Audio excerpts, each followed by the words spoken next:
একটা লাশ পড়ে আছে রিষড়া রেলগেটের কাছে। বয়স আনুমানিক 25 থেকে 30। শরীরের ডান কাঁধ থেকে বাঁ কোমর পর্যন্ত আড়াআড়ি চেরা, এমনভাবে কোপানো যে ভেতরের অঙ্গ প্রত্যঙ্গ ছড়িয়ে পড়েছে রাস্তায়।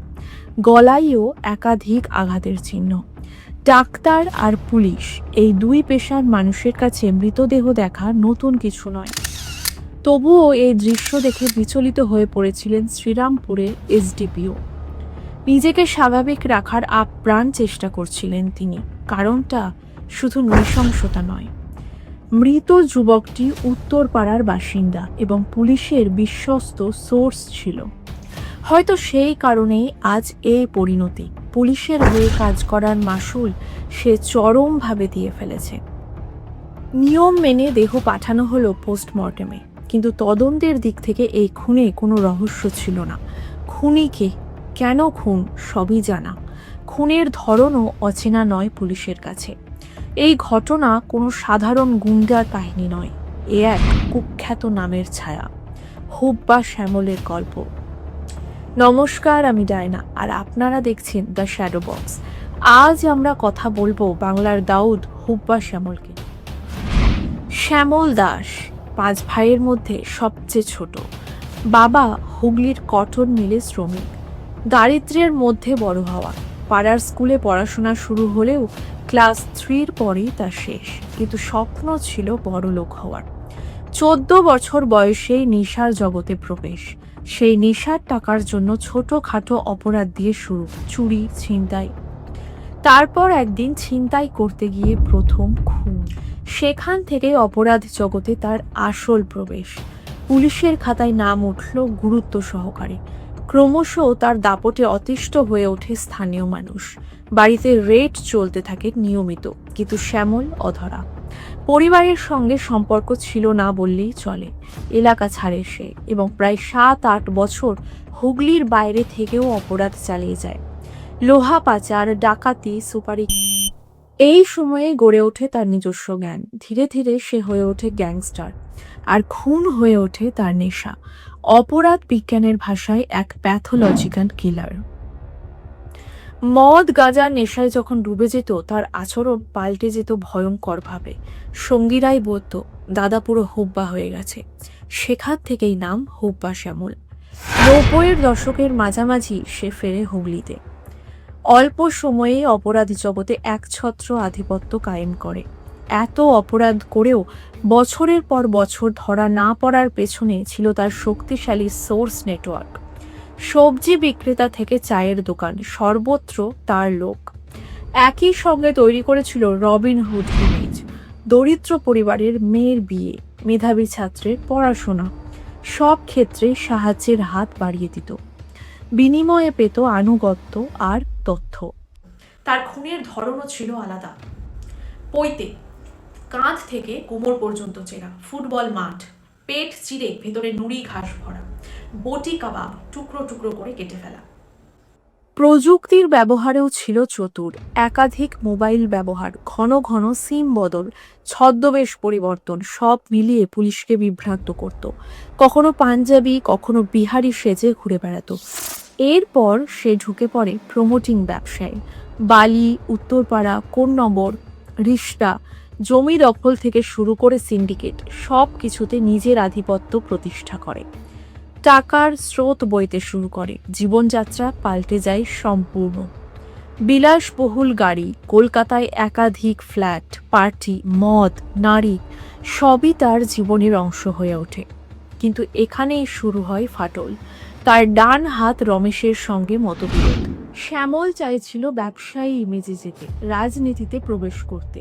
রমেশ চাইছিল আগের মতোই দাপট বজায় রাখতে, খুন, তোলাবাজি, ভয় দেখানো। এই দ্বন্দ্ব ধীরে ধীরে গভীর হতে থাকে। 2002-3-এর পর সরাসরি খুন খারাপি থেকে নিজেকে খানিকটা সরিয়ে নিতে চাইছিল শ্যামল, কিন্তু 2005-এর ডিসেম্বর তাকে আবার টেনে নামায় সেই পুরনো অন্ধকারে। এক প্রমোটারের সঙ্গে প্রজেক্ট প্ল্যান নিয়ে মতবিরোধ, এবং সেটাই রূপ নেয় রক্তাক্ত পরিণতিতে। কোনো দ্বিধা না রেখেই শ্যামল নিজে অ্যাকশনে নামে। প্রজেক্টের সাইট ম্যানেজারকে পয়েন্ট ব্ল্যাঙ্ক রেঞ্জ থেকে গুলি করে খুন করে। শুধু তাই নয়, প্রকাশ্যে হুমকি দিয়ে যায় কয়েকদিনের মধ্যেই প্রমোটারের পুরো পরিবারকে শেষ করে দেবে। হুমকিটা ফাঁকা ছিল না, সেটা ভালোভাবেই বুঝেছিল পুলিশ। পরিস্থিতির গুরুত্ব বুঝে তড়িঘড়ি বৈঠকে বসেন ডিআইজি, সিআইডি।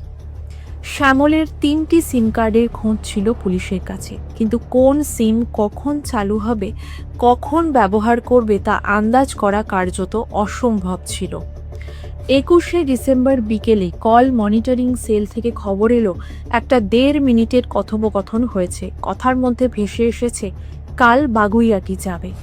কিন্তু শ্যামলকে যারা চিনত তারা জানতো এটা সরল তথ্য নাও হতে পারে। বাগুইআটি হয়তো কোড নেম, হয়তো ইচ্ছাকৃত বিভ্রান্তি।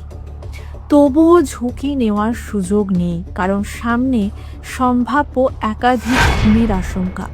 সিদ্ধান্ত হলো বাগুইআটিকেই টার্গেট ধরে এগোতে হবে। সন্ধ্যাতেই কয়েকজন নির্ভরযোগ্য সোর্সকে ডেকে বিস্তারিত আলোচনা করা হয়। 22শে ডিসেম্বর সকাল থেকে 3টি সিমই বন্ধ। প্রায় 10:15টার সময় একটি সিম চালু হয়। কিছুক্ষণ পর একটি ফোন, বালি এলাকার এক প্রমোটারের সঙ্গে সিমেন্ট বালি সরবরাহ নিয়ে কথাবার্তা। আপাত দৃষ্টিতে সাধারণ ব্যবসায়িক আলোচনা, কিন্তু টাওয়ার লোকেশন বলছে শ্যামল তখন ডানলপ এলাকায়।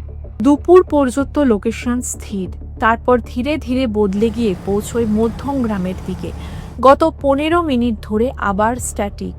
বাগুইআটির টিমকে সতর্ক করা হয়। তবুও অভিজ্ঞ অফিসাররা জানতেন শুধু টাওয়ার লোকেশন ফলো করে শ্যামলের মতো ধূর্ত অপরাধীকে ধরা প্রায় অসম্ভব। যদি সে সত্যিই নির্দিষ্ট ফ্ল্যাটে যায় তবেই সুযোগ, না হলে এই ধাওয়া অন্তহীন। বিকেল 5:15 নাগাদ ডিআইজি সল্টলেক সেন্ট্রাল পার্কের কাছে পৌঁছন। ফোনের লোকেশন তখন সল্টলেকেই স্থির। সময় গড়ায় 6:30। এখনও কোনো নড়াচড়া নেই। প্রায় 1.5 ঘন্টা একই জায়গায়। এই অস্বাভাবিক স্থিরতায় সন্দেহ জাগায়। ফ্ল্যাটে নয়, তাহলে কোথায়? হঠাৎই মাথায় আসে সিটি সেন্টার তো কাছেই, সিনেমা হলে থাকতে পারে। মুহূর্তে পরিকল্পনা তৈরি। যদি মাল্টিপ্লেক্সে থাকে তাহলে সে নিরস্ত্র, কারণ ভেতরে কোনো অস্ত্র ঢোকানো সম্ভব নয়, আর হল থেকে নামার পথও নির্দিষ্ট।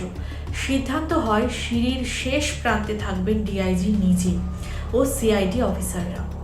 আরেকটি দল থাকবে বাইরে। 7:30টার মধ্যে সবাই নিজেদের পজিশনে। ইভিনিং শো শেষ, দর্শকরা নেমে আসছে। ভিড়ের মধ্যে নির্দিষ্ট একজনকে খুঁজে বের করা কঠিন, তবুও চোখ চলতে থাকে একের পর এক মুখে। হঠাৎই এক বেঁটে গাট্টা চেহারার লোকের দিকে নজর যায়। কালো ফুল স্লিভ শার্ট, মাথায় টুপি, মুখ প্রায় ঢাকা। পাশে আরেকজন লম্বা লোক। শ্যামলের পরিচিত চেহারার সঙ্গে মিলছে না পুরোপুরি। গোঁফ নেই। সন্দেহ হচ্ছে, কিন্তু নিশ্চিত হওয়া যাচ্ছে না। ঠিক তখনই পুলিশ একটু জোরে বলে ওঠে, কি শ্যামলদা, ভালো আছেন? প্রতিক্রিয়া এলো মুহূর্তে। লোকটা মুখ ঘুরিয়ে বলল, কে? এই এক শব্দই যথেষ্ট ছিল। ডিআইজি ঝাঁপিয়ে পড়ে তার হাত চেপে ধরেন, টুপি খুলে দেন। সব সন্দেহ দূর। সেই শ্যামল, প্রায় 1.5 দশক ধরে পুলিশকে ছলনা করে আসা হুব্বা শ্যামল। তবুও গ্রেপ্তারের পরেও বেশি দিন জেলে রাখা গেল না তাকে। 1 বছরের মধ্যেই জামিনে মুক্তি, কারণ প্রমাণের অভাব। অধিকাংশ খুনের মামলায় প্রত্যক্ষদর্শী নেই। যারা ছিল তারা মুখ খোলার সাহস করেনি। অনেক কষ্টে জোগাড় করা সাক্ষীরাও আদালতে গিয়ে বয়ান বদলে ফেলে, হোস্টাইল হয়ে যায়। ভয়টাই ছিল মূল কারণ। কোথাও সাক্ষীর অভাব, কোথাও শনাক্তকরণে অস্বীকার। সব মিলিয়ে দোষ প্রমাণ করা কঠিন হয়ে ওঠে। নামী আইনজীবীদের পেছনে টাকা ঢেলে শ্যামল বেরিয়ে আসে। কিন্তু 1 বছরের জেল জীবনে তার সাম্রাজ্যে বড় পরিবর্তন হয়ে গেছে। রমেশ অনেকটাই নিয়ন্ত্রণ নিজের হাতে নিয়ে নিয়েছে।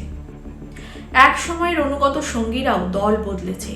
শ্যামল রমেশ একসঙ্গে কাজ চালালেও ফাটল স্পষ্ট হয়ে উঠছিল। 2007 থেকে 2010 এই সময়টায় সেই দূরত্ব আরও বাড়ে। তবুও শ্যামলের মনে রমেশের প্রতি একটা বিশ্বাস রয়ে গিয়েছিল। সেই বিশ্বাসই তার সর্বনাশ ডেকে আনে। 2011 সালের জুন, শ্রীরামপুরের কাছে জমি দেখতে গিয়ে রমেশের আমন্ত্রণে তার ফ্ল্যাটে যায় শ্যামল। দাসপাড়ার সেই ফ্ল্যাটে ঢুকেই বুঝতে পারে কিছু একটা ভুল আছে। এক সময়ের বিশ্বস্ত সঙ্গীরা সবাই হাতে অস্ত্র নিয়ে দাঁড়িয়ে, কোনো প্রস্তুতির সুযোগই পায়নি। কোমরে থাকা 9mm বন্দুক বের করার আগেই ঘিরে ফেলা হয় তাকে। 3 দিন নিখোঁজ থাকার পর বৈদ্যবাটি খাল থেকে উদ্ধার হয় তার দেহ। যদি আদালতে বিচার হতো, হয়তো যাবজ্জীবন কারাদণ্ড বা ফাঁসি। তারপর সে আপিল করত, বছরের পর বছর মামলা চলত, কিন্তু সব বিচার আদালতে হয় না। কিছু বিচার হয় অন্যভাবে, যাকে আমরা বলি ডিভাইন জাস্টিস। শ্যামলের ক্ষেত্রেও ঠিক তাই হল। কারণ যেভাবে সে অন্যদের হত্যা করত, শেষ পর্যন্ত ঠিক সেভাবেই শেষ হলো তার নিজের গল্প। বৈদ্যবাটি খাল থেকে উদ্ধার হওয়া দেহ ডান কাঁধ থেকে বাঁ কোমর পর্যন্ত আড়াআড়ি চেরা ছিল, পইতে।